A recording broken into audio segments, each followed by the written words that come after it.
के जड़ी हो सत नाम के जड़ी ला पिलो रे संत जन।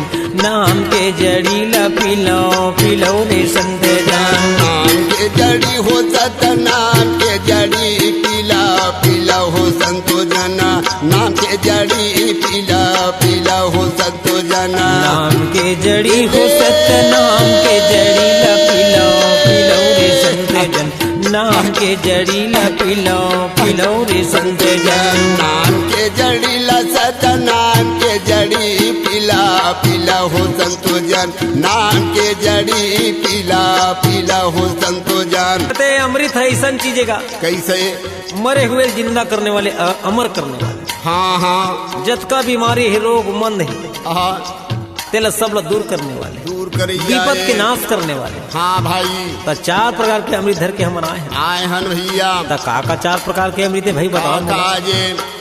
वचन अमृत, एक जिन वचन के बोले में ककरो जान हम बाँच गए। जिन प्रकार से कोनो आदमी सजा मिल गए है मौत के, फांसी के फंदम चढ़ने वाला है वो जीव। वो मेरे तय गवाही खड़े है, सब झूठ बोल के भी कहूँ जीवन बचा दे तो कर अमृत जीवन भर तो नाम ला ली।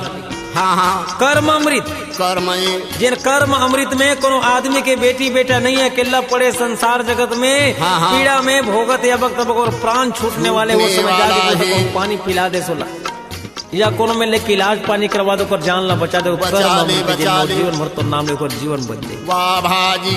पारस अमृत, जिन सारी संसार ब्रह्मांड के संरचना होते रचना होते, जिनमें 21 बढ़ते 21 बन जाते हैं। चौथा में अमृत, कौन हरे? अमृत न पिए माँ, 1 दिन के का 6 महीना के का कई साल के मरे हुए चिल्ला अमर हो जाते भैया।